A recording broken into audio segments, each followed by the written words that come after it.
para desarrollar el panel de discusión, sugerencias para publicaciones académicas con los editores de ACS.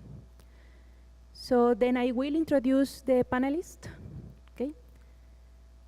Bien, el doctor Kirk Schantz, él es editor en jefe de ACS.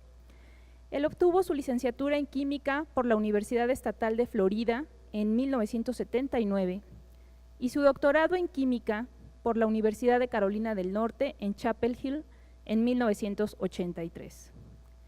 Fue nombrado becario postdoctoral Miller en la Universidad de California en Berkeley de 1984 a 1986 y comenzó su carrera docente independiente en la Universidad de Florida en 1986. Schantz fue profesor distinguido y profesor Prominsky de Química en la Universidad de Florida hasta el año 2016. Actualmente es el profesor distinguido Robert Welch de la Universidad de Texas en San Antonio. Fue editor principal de la revista ACS Langmuir de 2000 a 2008. Desde entonces es editor en jefe de ACS Applied Materials and Interfaces, revista especializada en química e ingeniería de investigación de materiales e interfaces. La investigación del Dr. Schantz se centra en el campo de las interacciones luz-materia en sistemas moleculares de polímeros y de materiales. Su grupo ha desarrollado y estudiado materiales con aplicaciones en luminiscencia, quimiodetección y biodetección, diodos emisores de luz, células solares y combustibles solares. Por favor, recibamos con un fuerte aplauso al Dr. Schantz.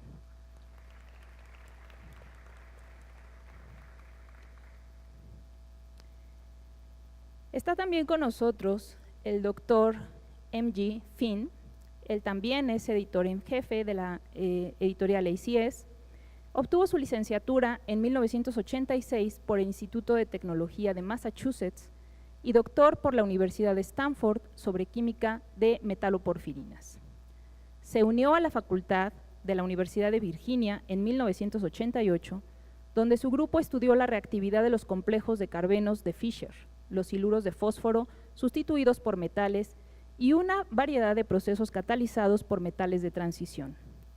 El profesor Finn se mudó al Departamento de Química y al Instituto Skaggs de Biología Química en el Instituto de Investigación Scripps en 1989, donde enseña química orgánica, física y evolución molecular y dirige el programa de capacitación predoctoral Scripps en evolución molecular.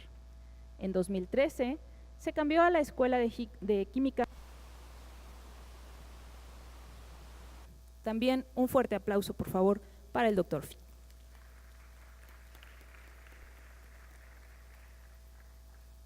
Y finalmente en este panel estará con nosotros el doctor Carlos Toro. Él es gerente editor. ¿Sí? El doctor Toro obtuvo su licenciatura en química en la Universidad de Zulia en Venezuela, donde comenzó su carrera académica como químico computacional. En 2010 obtuvo su doctorado en química, pista de ciencias de materiales, de la Universidad de Florida Central, donde utilizó la espectroscopía de absorción de fotones múltiples para estudiar las propiedades ópticas no lineales de las moléculas quirales. Posteriormente, ocupó un puesto como becario postdoctoral distinguido en la Universidad de Maryland, donde su investigación se centró en el estudio de la espectroscopía de absorción infrarroja transitoria de alta resolución de superrotores moleculares. En el 2014, se unió a la división de publicaciones de ACS como editor gerente. Bienvenidos todos. Welcome, professors. In some cases, that's accompanied by a proposal. So you already have some background that you've done and some ideas in terms of… Obtener y algunas ideas acerca de hacia dónde quieren que se vaya esta investigación. Pero una vez que iniciamos a hacer estas investigaciones y empezamos a reunir los resultados, en esta etapa se tiene que empezar a interactuar con los colegas con los que estamos trabajando y también los mentores, y tenemos que empezar a organizar los datos. Ese es el primer paso para poder crear un artículo o tal vez hacer una presentación. También se tiene que organizar como una publicación. Sin embargo, en algún punto,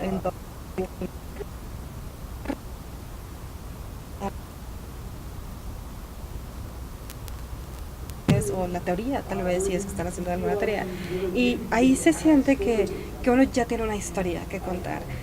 Y yo enfatizaría lo que dije antes, cuando tengamos esta historia que contar, es el momento, porque cuando ya tenemos esta historia que contar, quiere decir que los resultados ya pueden cubrir la hipótesis y ya podemos interpretar los resultados de una manera significativa, en la manera en la que sentimos que ya podemos comunicarnos con el público, y entonces ya estamos listos para hacer la publicación o el artículo.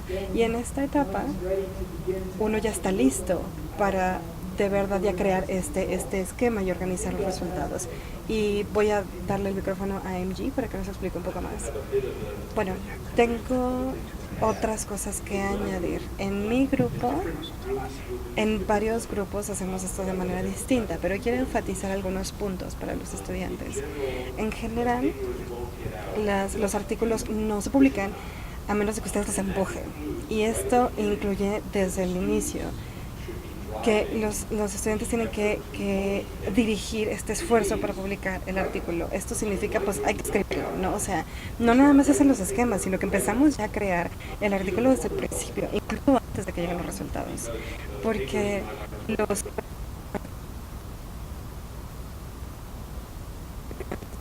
escribir este artículo no es para nosotros, no estamos tan disciplinados, entonces el artículo.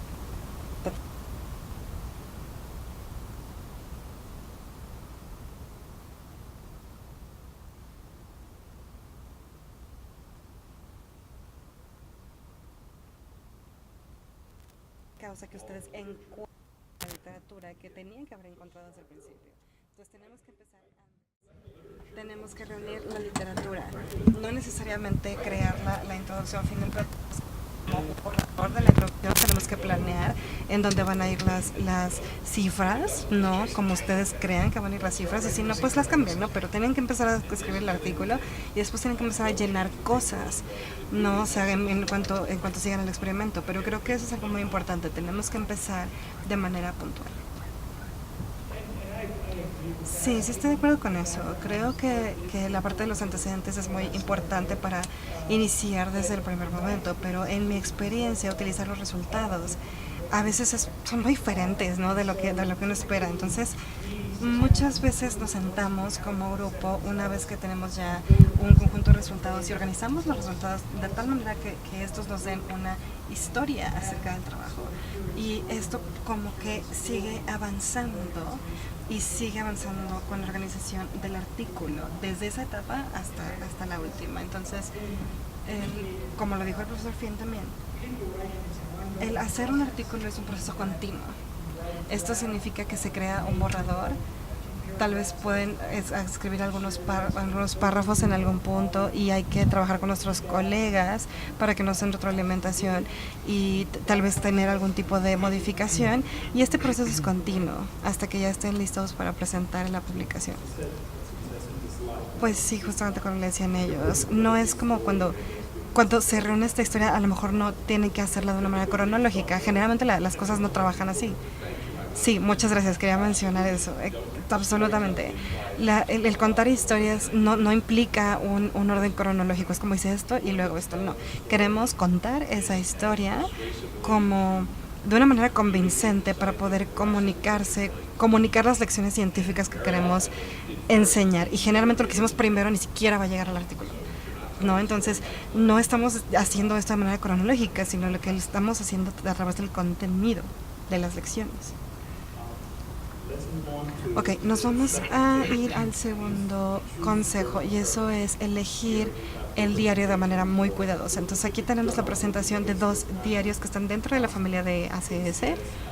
ACS o ACS tiene una oferta de más de 50 diarios, y eso es solamente en el campo de química, pero sé que tenemos muchas áreas de investigación el día de hoy. Entonces, dependiendo de la casa editorial que les guste, pues esa casa editorial va a tener más de 1 o 2 diarios en los que se puede publicar su artículo. Entonces, ¿cuál sería el consejo para ustedes? O sea, yo ya creé un artículo, todo el equipo ya lo discutió, entonces, ¿cómo puedo escoger cuál es el mejor diario para mi trabajo? Bueno, pues Hay varios hechos que se tienen que considerar. La discusión que estamos teniendo en este momento es lo que los editores llaman el alcance. Entonces el trabajo cubre el alcance del diario, eso es lo que hay que preguntar. Y hay muchas maneras en las que podemos pensar en esto. Primero, ¿cuáles son los diarios que ustedes leen frecuentemente para poder tener los antecedentes para su trabajo? Sobre todo artículos que estén relacionados de manera cercana a su trabajo, a lo que están creando ustedes, ¿no? A veces los artículos que se publican en este momento pueden ser como objetivos potenciales para los artículos que ustedes están creando en este momento. Un segundo factor tiene que ver con todo el alcance del trabajo que están haciendo o la amplitud del trabajo que están haciendo, ¿no? O sea, se basa de ir hacia arriba y empezar a trabajar hacia abajo. Pero tal vez si lo pensamos de una manera un poco distinta, esto les puede ayudar a entender.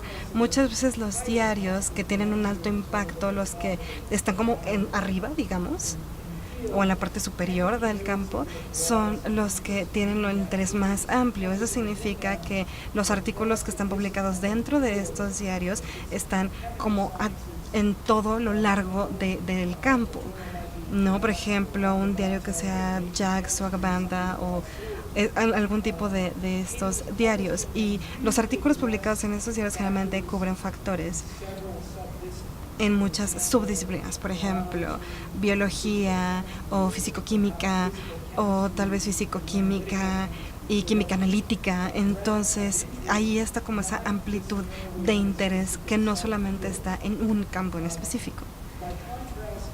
Y en contraste, el siguiente nivel de diarios que generalmente van como más abajo en cuanto a impacto, siguen siendo diarios muy buenos. Generalmente son los que se enfocan mucho más en las disciplinas, ¿no? Como en ACS puede ser química orgánica o el diario de fisicoquímica o tal vez en la química orgánica, ¿no? Entonces hay ciertos diarios que son específicos para esto y son para artículos que se enfocan solamente en esas disciplinas. Probablemente química sintética o estructuras complejas inorgánicas o espectroscopía, por ejemplo, eso puede ser como un ejemplo. Entonces tenemos que pensar acerca de en dónde encaja su trabajo en este esquema como más general del campo. Lo último que quisiera decir antes de darle la palabra al profesor Finn para su comentario, y es que a mí me gusta pensar en los diarios como comunidades, y esto significa que cualquier diario tiene una comunidad de científicos que leen y siguen los diarios de manera regular. Y tenemos que pensar acerca del hecho de que cuando se publica un artículo, ustedes ya son parte de esta comunidad. Y si quieren que su artículo sea respetado y que sea leído además por esta comunidad, entonces ese es el diario al que se tienen que enfocar. Y muchas veces estos diarios tienen como homólogos en las conferencias, entonces pueden ir a ciertas conferencias o conferencias especializadas que puedan ser un espejo, un homólogo de los diarios, y pueden ir a estas conferencias, pueden acercarse un poco, por ejemplo, química de polímeros, puede ser una conferencia a la que pueden ir. Si quieren publicar el trabajo que publicaron en esta conferencia, pueden utilizar un diario de química de polímeros como el diario RC. Entonces hay que recordar que los diarios también representan comunidades de científicos. Sí, estoy totalmente de acuerdo. Y un par de consejos prácticos. La revista AHS tiene un documento, un instructivo, es bastante extenso, pero que funciona bien, se hizo muy bien de parte de los editores. En ese documento típicamente está arriba, en la primera página o en la segunda, tenemos el alcance de este diario, de la revista. Si hay preguntas o dudas, se puede decir, bueno, ¿cómo encajo yo? ¿Cómo encaja mi trabajo en la descripción?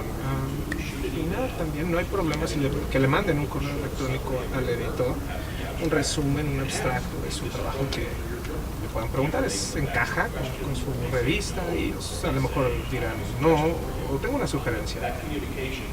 Pero esa comunicación es bienvenida y puede ser muy eficiente si de verdad estamos como en modo ofensa.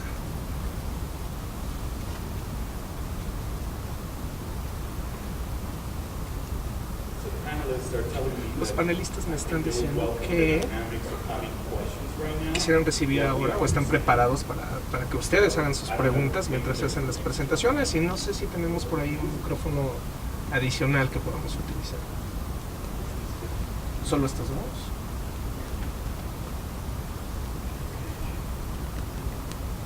Hola, ella es Sharon. We have very few microphones, so we're going to be sharing the microphones.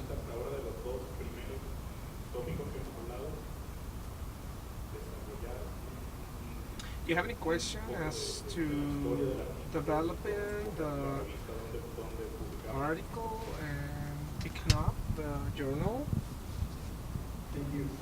Gracias por la información que nos ha dado justo hasta ahorita. Me llamo Manuel Ramos.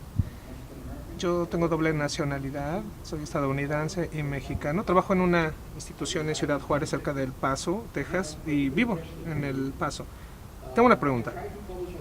Yo he tratado de publicar documentos de nanocartas, y eso lo hice cuando yo estaba haciendo investigación en el Valle de California, y obviamente me lo rechazaron, pero era una innovación que hicimos en laboratorios con sulfatos. Así que mi conclusión en cuanto a por qué me rechazaron es que ni siquiera pasé el primer filtro, y quizás porque estaba yo trabajando en una institución mexicana que no era líder en ese tema. No sé si esto tenga que ver o es mi propia interpretación. Bueno, el punto, no escuché bien su nombre. Me llamo Manuel Ramos y yo trabajo con Miguel Yacamán en San Antonio. Sí, porque creo que reconozco su nombre, profesor Ramos. Mucho gusto. En lo general, entonces, aquí el punto que usted menciona nos habla de un sesgo, y ciertamente los editores están conscientes de la posibilidad de tener sesgos, y los sesgos aparecen en diferentes formas. Pueden ser geográficos, institucionales, y ciertamente todos los humanos estamos influenciados por nuestros sesgos. De hecho, nosotros tenemos una reunión anual cada año, y el enfoque el año pasado fue los sesgos. Así que, habiendo dicho eso, ciertamente yo y mis colegas editoriales trabajan muchísimo para tratar de quitar, de eliminar los sesgos en nuestro proceso de toma de decisiones, y lamento lo que le pasó a usted en esa revista en particular, la que mencionó, pero en mi propio trabajo yo trabajo muy duro para evitar la institución, usar la institución o el nombre de las personas al momento de evaluar el trabajo. Yo de verdad trato de enfocarme en el artículo, en la calidad del trabajo y en cómo encaja con el alcance de la revista para la que esté trabajando. Y a lo que me refiero con los editores es que yo les enfatizo claramente que deben de hacer su máximo esfuerzo para hacer decisiones sólidas, para evaluar el trabajo que tienen enfrente y no al autor. Estaría sorprendido si hubiera un editor que simplemente estuviera tomando decisiones con base en el origen de una persona, pero si hay alguna pregunta, una duda de una decisión de su trabajo, usted puede ponerse en comunicación con el editor, y creo que usted se merece una respuesta directa. Insisto, como editor, yo más de una vez he estado en audiencias como esta, pero también he tenido preguntas y correos electrónicos de los autores sobre cómo tomamos las decisiones, y muchas veces yo he revisado y he cambiado mi decisión. Usualmente no lo hago, pero sí es justo tener una revisión a una decisión si pensamos que no fue bien tomada, y si usted tiene el derecho usted puede tener el derecho de que un editor le dé un segundo vistazo a su trabajo. No tengo mucho más que agregar a esto, más que decir que hay muchas áreas en las que usted puede percibir sesgos. Un área que yo espero que no sea el caso es el contenido científico de su trabajo, y el área En donde sí puede ocurrir, y en mi experiencia, en donde ocurre más frecuentemente es el área de la presentación del trabajo. A veces la gente en diferentes culturas, de diferentes entornos o instituciones educativas, piensan que no son evaluados de una forma normal, desde el punto de vista del formato, del estilo. Entonces ahí está la oportunidad, si ese fuera el caso. Esa es una oportunidad de establecer una comunicación con el editor para que se rectifique la decisión. Así que sí pasa. Pero estoy de acuerdo con el profesor Sean. Cuando la comunicación ocurre, se espera que al menos se entienda la razón de cómo se tomaron las decisiones. A lo mejor no está de acuerdo.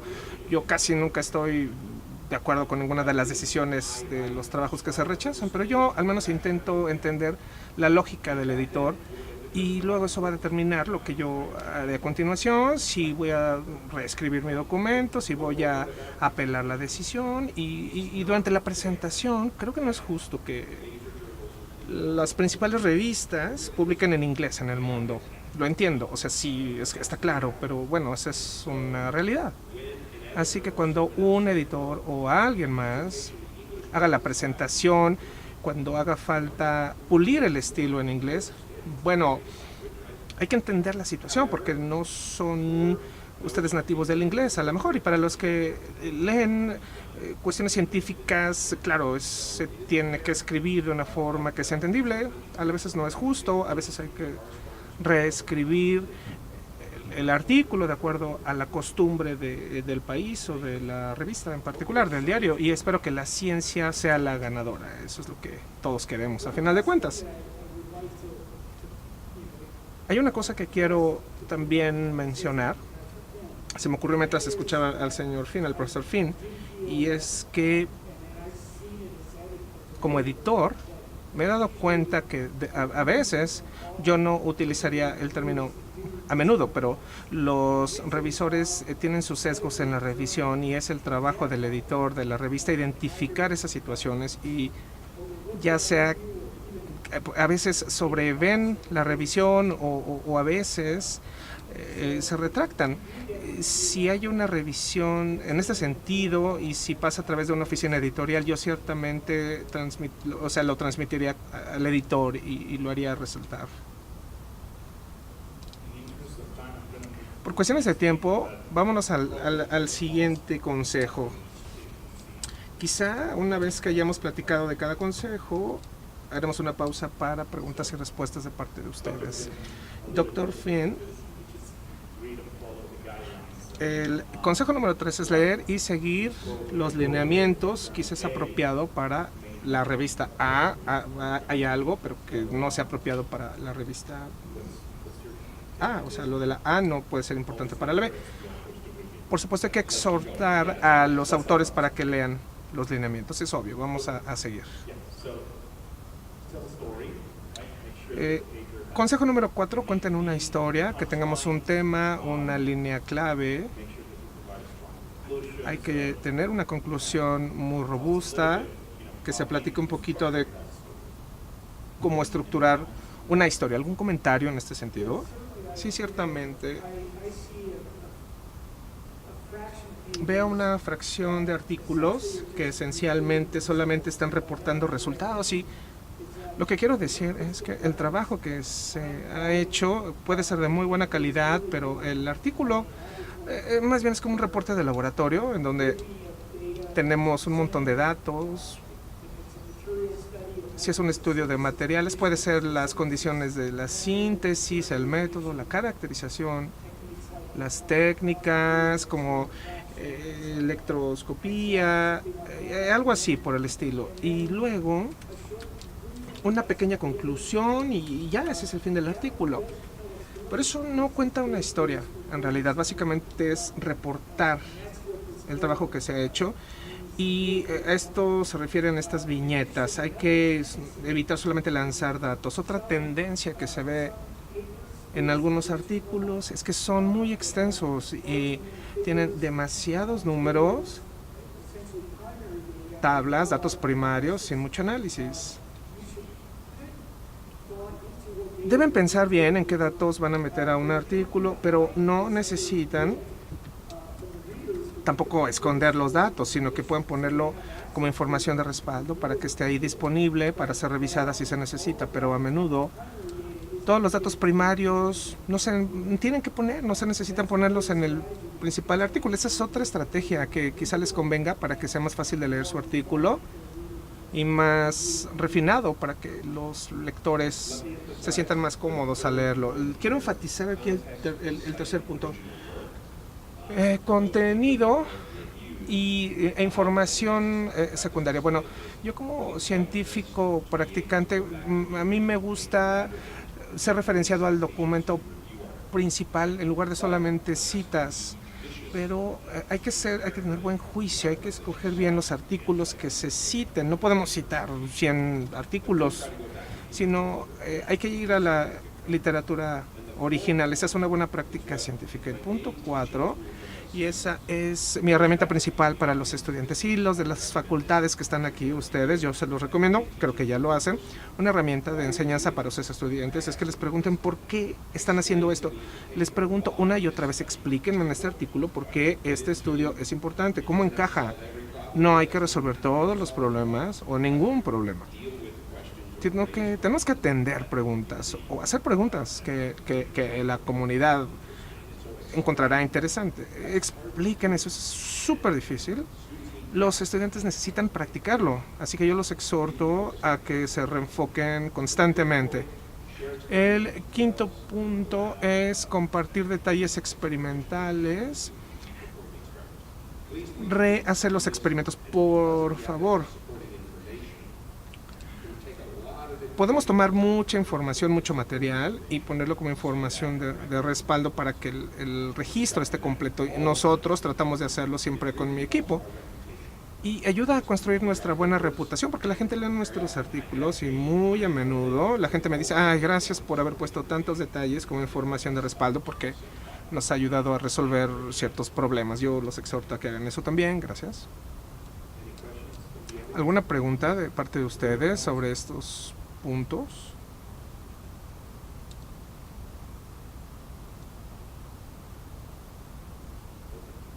Bueno, la siguiente diapositiva nos explica un poquito la anatomía de un manuscrito, de un artículo, y quizá ustedes ya conocen esto. A menos que los editores quieran comentar algo al respecto. Sí tengo un comentario. Esto me lleva un poco otra vez al comentario, a la pregunta que teníamos de los sesgos y qué distingue los artículos que son bien revisados a aquellos que no hacen una muy buena revisión. La diferencia a menudo es en términos científicos. Es decir, no podemos trabajar tanto para hacer un buen trabajo. Hay que hacer revisiones. Los números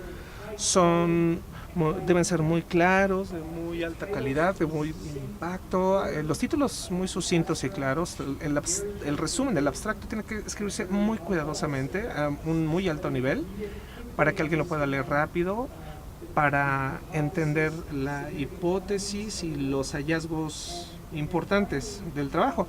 Y finalmente, lo que no tenemos aquí es lo que llamamos la gráfica de tabla de contenidos y a lo mejor está después en otra diapositiva, pero eso es muy importante, atrae mucho la atención de los lectores y yo escuché un comentario anteriormente de por qué los papeles no se citan tanto. Nos conviene citar para que la gente lea. Eso significa que se atrapa la atención, evitamos que los lectores se distraigan en una página web o en otras citas. O sea, queremos resaltar, queremos un título atractivo, un abstracto sucinto que jale la atención y hay que esforzarse para escribirlo, hay que tomarse tiempo, no hay que escribirlo de última hora, hay que ponerle muchísima atención. ¿Estoy hablando muy duro? ¿Estoy hablando muy duro? ¿Sí? Un abstracto no es una propuesta, no se tiene que escribir una propuesta como algo aspiracional. Se dice, aquí está lo que queremos hacer, aquí está por qué pensamos que es importante hacerlo. Un resumen del artículo, puede ser un poquito el abstracto, escribir por qué es importante hacerlo, pero describir de qué se trata el artículo. Si se lee un abstracto, que puede ser una propuesta excelente, pero si no se encuentra la información en el artículo, eso nos da una mala impresión del artículo y además no es información certera. ¿Comentarios de la audiencia?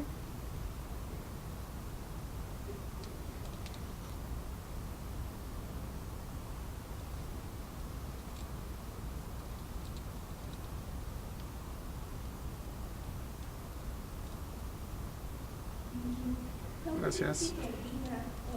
¿Qué piensa de la idea de contar una historia en este marco?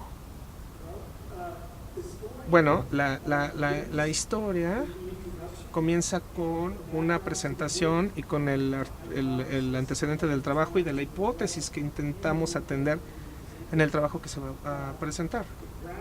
Las gráficas y los resultados en su conjunto esencialmente cuentan la historia, el trabajo que se ha llevado a cabo, y luego tenemos la discusión, que en este caso en esta diapositiva va junto con los resultados, pero a menudo va al final y es un resumen, y a veces expande los hallazgos en una forma en la que se puedan discutir los contenidos del campo y por qué los resultados son importantes y por qué se pueden cambiar las opiniones de ciertas personas en relación a esa área. Y la conclusión reitera los resultados finales, su importancia, escenarios futuros, y ese es el final de la historia. Entonces espero que a través de haberles explicado esto, ustedes entiendan. Así es como yo lo veo, y no sé si mi colega tiene algo que agregar. Una historia, contar una historia es... ¿Qué es lo que quiero decir? Constantemente yo me pregunto eso cuando estoy escribiendo. A ver, ¿qué es lo que de verdad quiero decir aquí? Y siempre tiene que estar en el contexto de cómo estamos contribuyendo que no haya contribuido antes en ese campo. Y otra cosa también es un consejo de escritura. Cada párrafo debe tener una idea principal. El párrafo es la unidad del pensamiento, la unidad de trasladar, de entregar una idea. Los párrafos pueden ser cortos, eviten párrafos muy largos, hay que cortarlos en pedacitos, una idea principal, y un párrafo debe conectarse con el otro y luego con el siguiente conceptualmente, para que de verdad sea como una historia. ¿Alguna otra pregunta? Esta diapositiva entonces es la presentación perfecta para cada componente de los manuscritos. Las principales fallas del lenguaje, las más comunes, las que hay que evitar. En este caso voy a dejar que los editores nos expliquen de qué se trata. Bueno, supongo que en términos generales, a mí me gusta utilizar dos palabras en inglés para describir cómo intento enseñarle a mis estudiantes a escribir y cómo yo mismo hago redacción. Las palabras son clear, claro, y concise, conciso en inglés. Claro, clear, es que la redacción se entienda bien, directa, que explique bien lo que tratamos de comunicarle al lector. Conciso quiere decir ser breve, no queremos usar demasiadas palabras. Creo que algunas de estas trampas, de estas fallas, de verdad atienden la idea de no ser claros. Son frases que de verdad no tienen mucho significado, que no son muy concisas. Hay que evitar utilizarlas.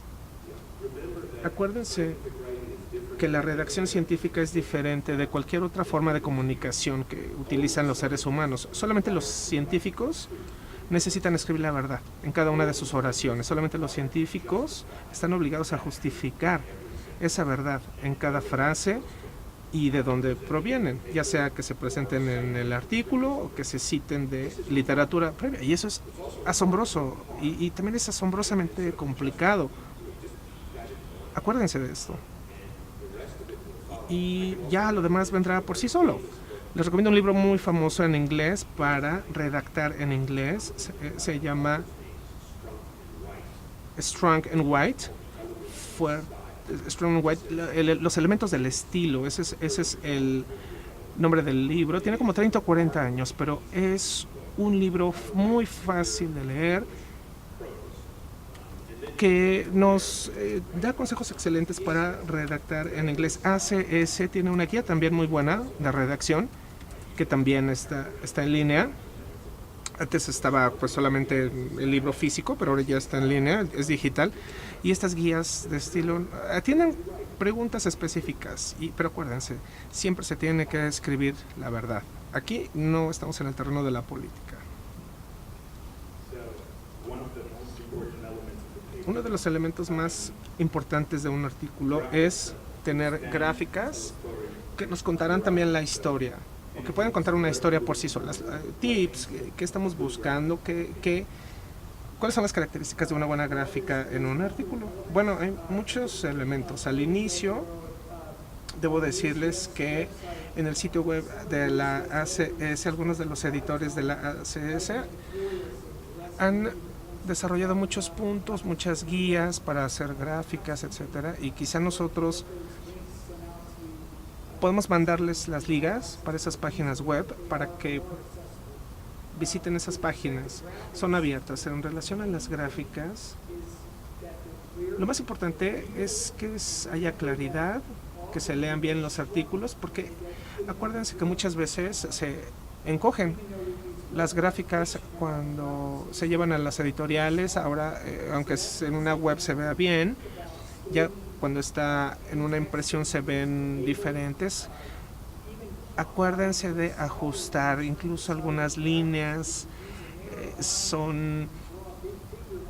se desconfiguran, las líneas que se escriben a veces incluso desaparecen. Una buena práctica en su computadora es que hagan su gráfica, háganla grande y háganla más pequeña en un 50% y vean si la pueden leer, si es legible. Y el tamaño de las letras es importante, el estilo también es importante. Hoy en día se utiliza mucho lo que se llama el Times New Roman, ¿no? Que es como un estilo de palabra, de letras como de periódicos, pero no es muy legible de repente.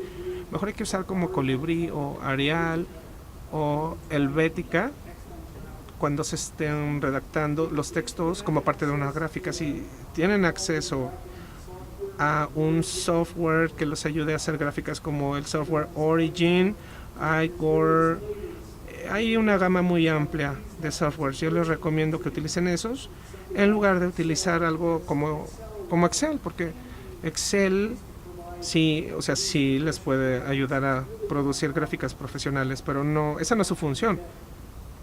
Y a veces tenemos gráficas de Excel que son menos que óptimas. Finalmente, utilicen los colores deliberadamente. En las revistas se puede utilizar, las revistas permiten usar los colores que uno quiera, y hay revistas que tienen muy poquitas excepciones, pero acuérdense que algunos lectores tienen problemas con los colores. Si ustedes le meten una gráfica, les conviene utilizar una característica especial para explicar las diferencias en lugar de un color, es decir, utilicen un símbolo de etiquetas de la gráfica para las diferencias, pero eso le va a ayudar a los lectores. Algunas veces acuérdense que la gente no puede leer colores diferentes por cuestiones visuales. Bueno, yo soy un fanático de los tipos de letra. Y ese es, por cierto, uno de los principales errores cuando los estudiantes hacen gráficas o cuando le mandan un artículo a una casa editorial. Si hay mucho espacio, bueno, ustedes en un documento pueden hacer la letra más grande y así es más legible. Pero estoy totalmente de acuerdo con mi colega. Para ser honesto, estas dos gráficas que tenemos aquí atrás tienen el mismo problema. Justamente es el tipo de problemas a los que me refería. Bueno, siempre se pueden hacer mejor las cosas, ¿no? ¿Preguntas? Hay una pregunta por allá. Buenas tardes. Hello, Me llamo Araceli Vázquez. my name is... Un momento. Hi, my name is Araceli Vázquez, Sí, vengo de la... and I work for vengo de la Benemérita Universidad Autónoma de Puebla. Puebla's Autonomous University. ¿Hay alguna recomendación My question is, do you have any tip when it comes to graphics in terms of the font size and the width of the lines? There was this recommendation. Someone said that there was something specific for each part of the graphic, something for the title, some for the axis, X and Y, for the different lines, like the ones we have over there in colors, and something different for numbers. Is there a general guideline, or are we able to do whatever we want? El elemento general es claridad. No hay un elemento específico. Si estamos dibujando las estructuras químicas, bueno, hay un software, ChemDraw, y tiene configuraciones específicas, por ejemplo, para ACS. Yo no los utilizo mucho, yo hago las líneas más anchas y las letras más grandes, pero lo más importante es que haya claridad y también sea consistente. Si hay diferentes números en el artículo o diferentes partes del mismo número, no cambien el tipo de letra o el tamaño de letra cuando en los ejes. O sea, eso no da una buena impresión. Sean uniformes, que haya consistencia, que haya una buena legibilidad, claridad. Usualmente eso significa que las líneas y el tamaño de letra sea más grande de lo que usted cree que es conveniente, y eso lo apreciarán las revistas. Bueno, yo he hecho muchísimas gráficas, y si yo comienzo con la gráfica, por ejemplo, la que tengo aquí del lado izquierdo, que está como en una hoja normal en cuanto al tamaño de letra también, bueno, en los ejes lo pongo 16, número 16 o 14, y el texto en los ejes, el tamaño sería 16 o 18 puntos, y para ver cómo se ve, para cuando lo encojamos para la revista, el tamaño se verá bien. Y aquí tenemos otro buen consejo, por cierto. Use las gráficas que a usted le haya gustado, que haya visto en otras revistas, y úselas. Bueno, no copie los datos, copie solamente el estilo.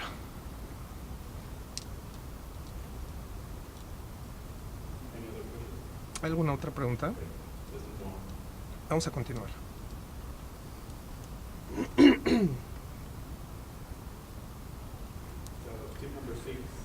El consejo número 6. Atraiga a los lectores con un título muy atractivo. Estamos siempre compitiendo por la atención de la comunidad. Datos, información. ¿Cómo podemos hacer que alguien de verdad lea nuestros artículos? Bueno, el título es lo primero que yo leo cuando veo un artículo como editor, y lo mismo para los lectores cuando están leyendo una revista. Primero ven el título y probablemente ven el TOC, la gráfica TOC, antes de leer el abstracto. Entonces el título es la primera oportunidad que ustedes tienen para capturar la atención de los lectores. No puedo decir lo suficientemente importante que es lo siguiente. Cuando yo redacto artículos con mis estudiantes, a veces veo 15 o 20 iteraciones de los títulos. No queremos un título aburrido, como una síntesis, una caracterización de tal cosa. No. ¿Saben cuántas veces he visto esos títulos? No son emocionantes, no son nada nuevo. Pueden ustedes creer que es algo nuevo, pero no, la verdad no se ve muy interesante. Así que ustedes necesitan capturar la atención de los lectores. Tampoco el título tiene que ser muy largo, pero sí necesita capturar la esencia de lo que se trata el trabajo y de los hallazgos principales. Otro consejo es eviten palabras muy especializadas y eviten acrónimos o abreviaciones que son palabras especializadas. No puedo ser lo suficientemente claro al decir que eso confunde a los lectores y no habla mucho de lo que se trata el artículo, es jerga y no hace las cosas entendibles. ¿Alguna pregunta? ¿Otra pregunta?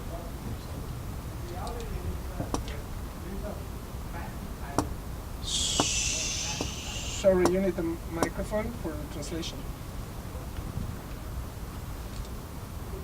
No podemos escuchar. En realidad, estos títulos como tan estrambóticos están más de moda, porque si vemos la literatura de los 90 y más abajo, más o menos era así, era como la caracterización de tal cosa, y ese era el título. Sí, definitivamente la ciencia está de moda, a veces tiene modas y tiene tendencias. Antes, ahora hemos escuchado cosas que no escuchábamos antes, y justo lo que me estoy diciendo ahorita, ¿no?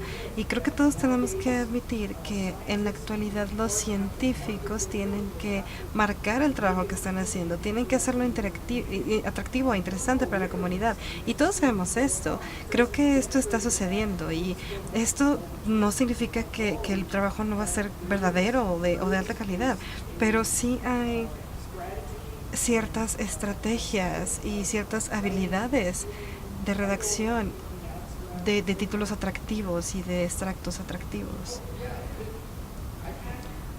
Sí, puedo descargar y leer artículos de ACS y de otros diarios con un título muy, muy lindo, y muchas veces cuando veo los datos o cuando veo lo que están presentando no tiene tanto sentido.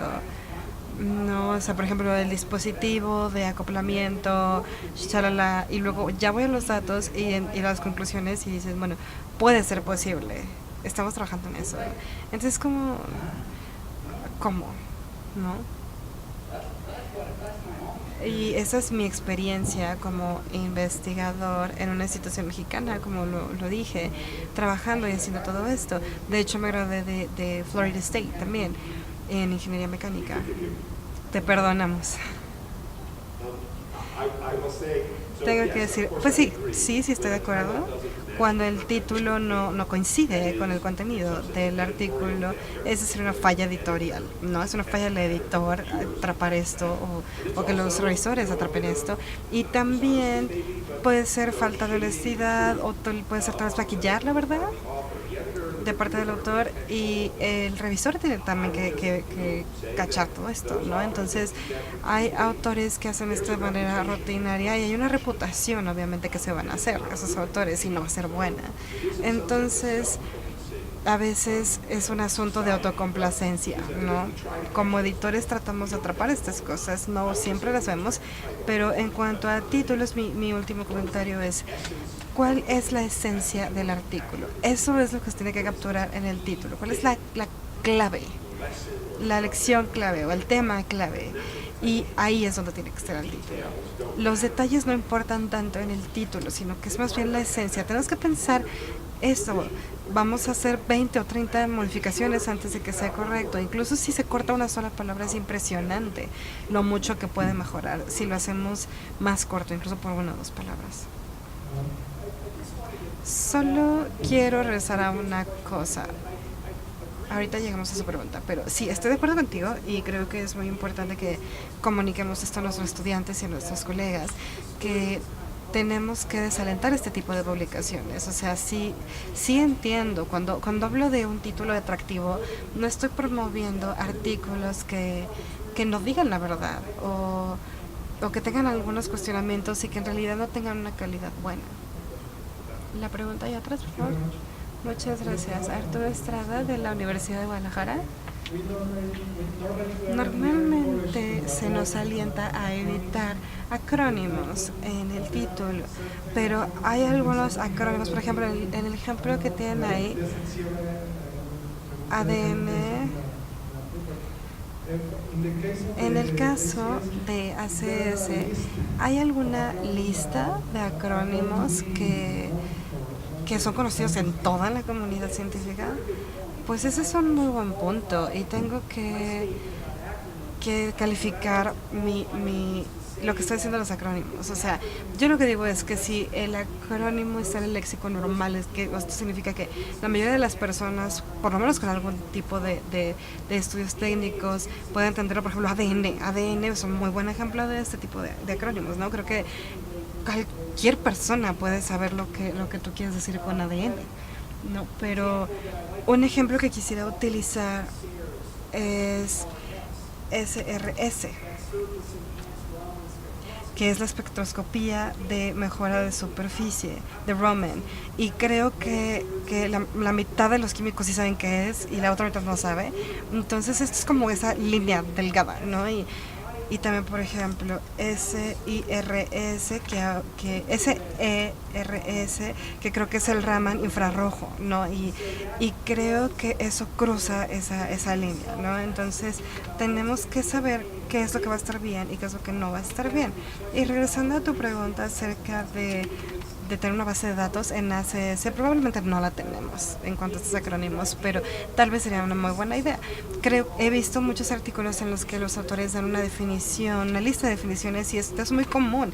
Muchas veces los artículos antes de empezar con el artículo, tienen esta lista de definiciones, y esto es algo que se puede incluir en un artículo si piensas que es valioso. ¿Alguna otra pregunta? Ok, para escribir estos títulos más atractivos podemos utilizar palabras como primeros, único, nuevo, como cuidado, ¿no? Bueno, en mi diario creo que todos los de IC, o por lo menos todos los que tienen una reputación buena en el campo de la química, creo que sí no los alientan a utilizar como el primero, el único o el nuevo, ¿no? Creo que la barra está muy alta en ese sentido, y la razón es obvia. 9 de 10 veces o 99 de 100 veces, si uno escribe que uno es el primero de hacer algo, vamos a recibir una carta de alguien, ¿no? Así de, no, yo hice esto hace 15 años, ¿no? Entonces, todos las personas tienen diferentes sentimientos y se comunican de manera distinta acerca de las cosas, entonces hay que evitar estas palabras, ¿no? O sea, podemos utilizar otras palabras para transmitir importancia, ¿no? O sea, que es algo novedoso, en vez de decir que es algo que es lo primero, ¿no? Entonces hay que ser como muy sensatos en ese sentido. El siguiente consejo son los gráficos de TOC, y esto creo que tiene que ver con los títulos también. Es como vamos a capturar la atención de los lectores a través de estos gráficos.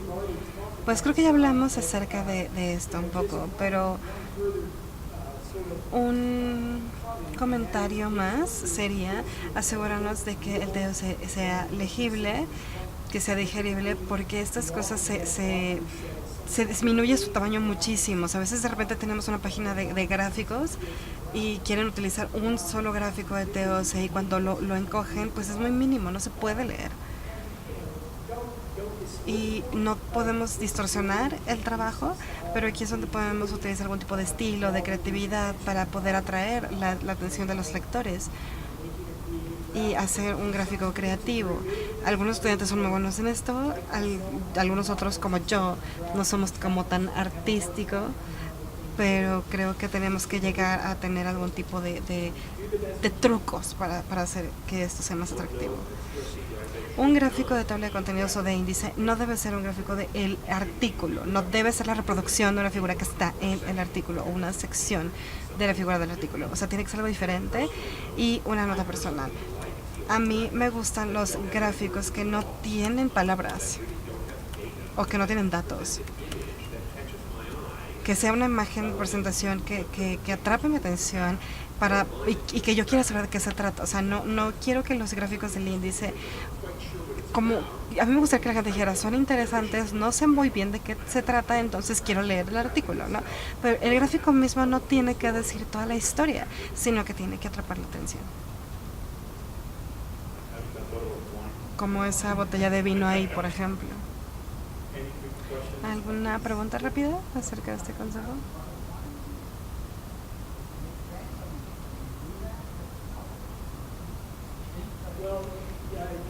Bueno, los derechos de autor tenemos que tenerlos en mente, obviamente, entonces no podemos utilizar una obra de arte que tomamos de trabajo de alguien más, o fotografías, por ejemplo, que encontramos en internet.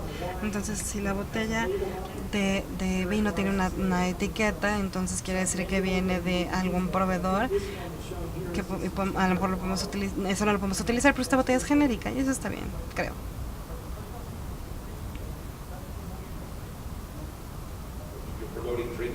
Que estás promoviendo que la gente tome por poner una botella de vino. Pues esa es una muy buena pregunta, tal vez no sea tan adecuado. Personalmente yo creo que si ese es un extracto atractivo para mi diario, creo que a nadie se estaría escandalizado, ¿no? Por poner una botella de vino. O sea, la gente toma vino. Pero entiendo tu punto y voy a pensar acerca de ello un poco. Es una pregunta justa. Y antes de esa pregunta quería decir otra cosa. Una historia personal, de hecho, acerca de los derechos de autor. Tenemos un artículo y queremos utilizar una variación de El logo de Superman. Y fue un extracto increíble, fue lo mejor del mundo. Pero el editor del diario dijeron así como, bueno, esto tiene que pasar por el dueño de la imagen de Superman, que sería Marvel Comics. Y Marvel Comics no nos dejó utilizar nada que se viera como el logo de Superman. Entonces oficialmente estoy en contra de Marvel Comics. Bueno, regresando al comentario que nos dijiste acerca de la idoneidad de una botella de vino, podemos hablar acerca de esto, pero hemos visto muchas veces como editores imágenes o gráficos que no son tan adecuados y tenemos que decirle a los autores, ¿sabes qué? Lo tienes que cambiar. ¿No? Entonces tenemos que tener esto en la mente. Hay algunas imágenes que pueden ser adecuadas para algún tipo de público, pero no en públicos como tan amplios, ¿no? Como un diario científico. Entonces creo que todos tenemos que tener esto en mente. No es algo que veamos muchas veces, pero sí sucede. Nada más para añadir un poco más acerca de esto. Sí, veo tu punto. En este caso, este índice puede venir en uno de estos diarios científicos, por ejemplo, de química agricultural, ¿no? Entonces, pueden tener contenido en cuanto a vino, cosas así. Entonces, para este diario, este tipo de gráfico, pues es muy aceptable. ¿Alguna otra pregunta acerca de esto?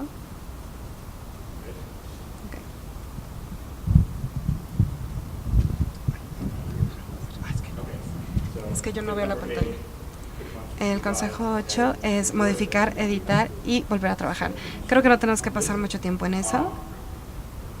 Muy buen video, por cierto. Entonces, otro consejo importante, preparar la información complementaria con cuidado. Aquí tengo que declararme culpable. Cuando era estudiante, era lo último que hacía. Entonces todo lo ponía ahí sin ser tan cuidadoso. Pero ahora ya sé hacerlo mejor. Honestamente, yo le digo a mis estudiantes que esta es la primera parte del artículo en la que tienen que trabajar desde el día 1, además de la introducción como lo escuchamos antes. Pero es una parte muy grande de la tesis porque hay muchos detalles que van en esa información complementaria, como la síntesis que hacemos en química orgánica o inorgánica. Tenemos que tener todos estos detalles o caracterización o procedimientos. Podemos trabajar en esto en cualquier momento y debe ser adecuado, debe ser preciso. Tenemos que tener mucho cuidado. El ejemplo aquí lo tomamos del diario de Organic Letters y de hecho tienen un miembro de su personal que está en la oficina del editor en jefe, que está ahí todo el tiempo y lo único que hace es revisar la precisión todo el tiempo. Tengo que decir que los voy a alentar a que si tienen información complementaria, por favor pongan un índice primero.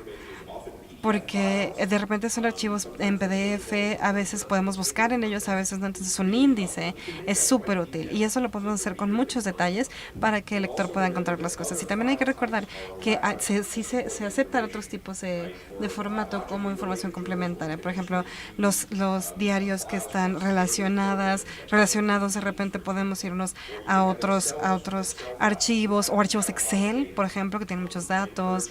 Entonces, yo sí aliento mucho a los autores informáticos que si hagan este tipo de progreso, ¿no? Tener como códigos fuente parte de la información complementaria. Entonces, hay muchos archivos que sí se permiten y además se alienta a usarlos. Nada más para añadir un poco en ese sentido, para ayudar al problema de poder producir dentro de los diarios en los que yo he participado, es también incluir videos para poder describir la parte experimental, no sé, la solución se hizo de azul a verde, pero ¿qué verde? ¿No? Entonces, si tenemos una GoPro, por ejemplo, ¿no? que el estudiante está utilizando durante el experimento, entonces esa sería evidencia real acerca de cómo cambia el color. ¿Algún comentario, pregunta sobre este consejo? Una cosa que yo añadiría es que algunos diarios tienen ciertos requisitos y uno muy común es que si hacemos la cristalografía de rayos X, se tienen que incluir todas las revisiones en la información complementaria en cualquier formato. Y este tipo de detalles están disponibles para los lectores en cuanto a las instrucciones que los autores emiten. Y esto lo podemos encontrar de repente en el sitio web del diario, las instrucciones por parte del autor, si están reportando, no sé, por ejemplo, la estructura cristalina de una solución. O sea, podemos poner esto en la información complementaria. Ok, último pero no menos importante. ¿Cómo podemos hacer una carta portada fuerte? ¿Qué es lo que piensan ustedes? Creo que tenemos opiniones distintas. A mí me gusta la carta portada o carta de presentación. Me gustan ciertas cosas ahí.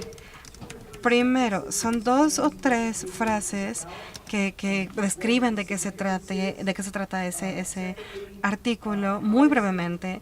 Lo segundo es cómo el trabajo encaja en el alcance del diario. Entonces, ¿por qué su artículo va a ser interesante para los lectores de este diario en el que están presentando? Y finalmente, ¿cuál es su percepción acerca de este trabajo innovador?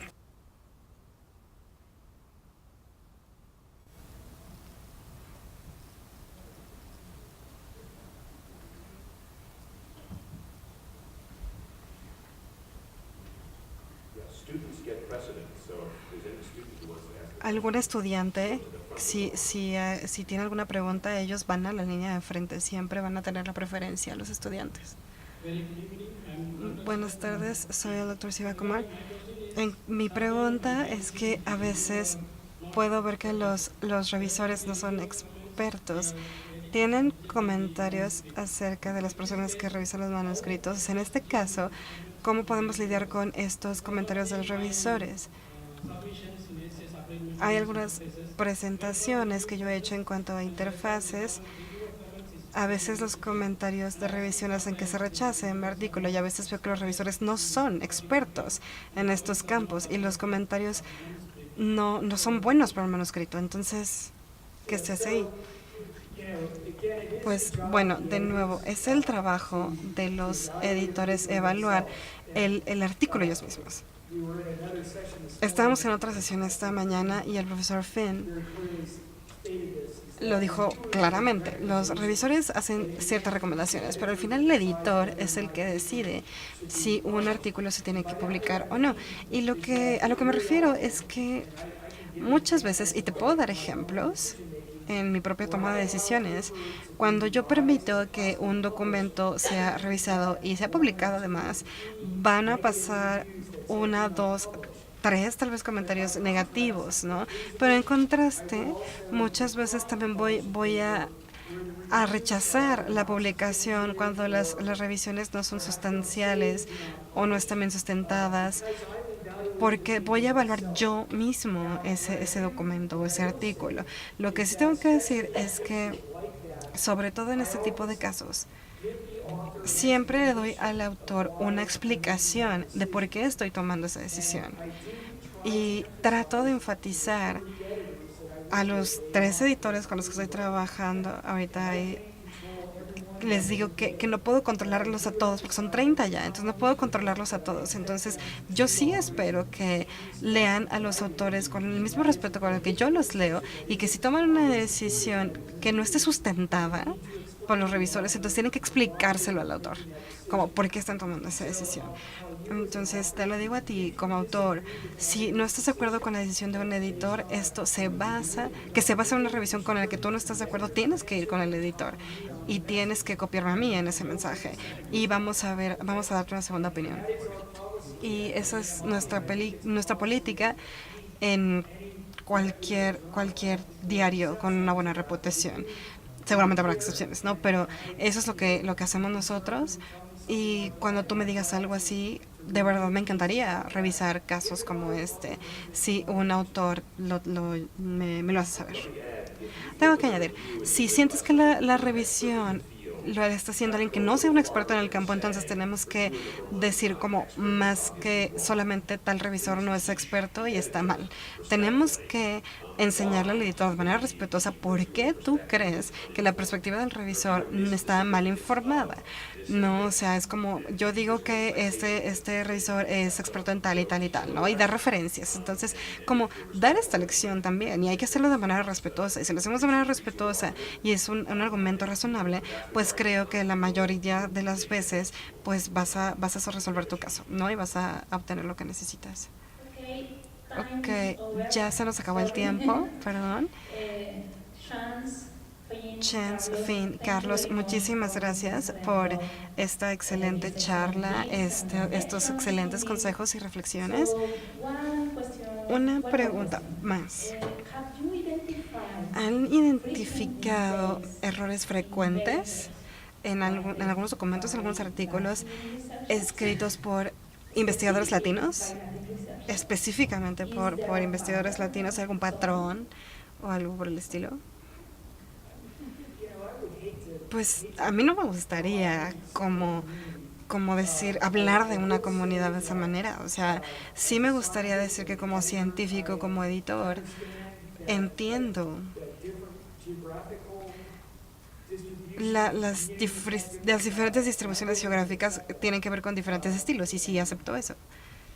Pero, habiendo dicho esto, creo que el error más común, o 2 errores más comunes que hacen los autores, es que uno, que el documento que ellos están presentando no encaje con el diario que ellos quieren, porque de repente quieren llegar a cierto diario con cierto impacto, y se necesita de verdad poner mucha atención para asegurarse de que el trabajo que están presentando sí encaje en el alcance de ese diario.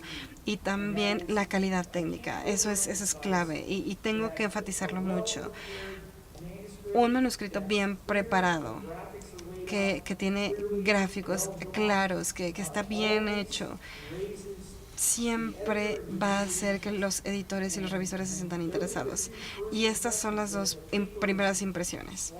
Si un documento está bien preparado, si los gráficos son claros, y si no tenemos estos errores, pues generalmente los revisores van a sentirse más atraídos, igual que los editores. Entonces, creo que esto es algo muy común en Latinoamérica, pero no solamente aquí, sino en todo el mundo. O sea, esto viene de autores en América, en Asia, en Japón, en Brasil, en México, en cualquier lado. O sea, no hay un patrón específico que yo pudiera decir. O sea, hay documentos de buena calidad de todo el mundo, y muchas veces vemos algunos que necesitan un poco de trabajo extra, ¿no? Que vienen de todo el mundo también.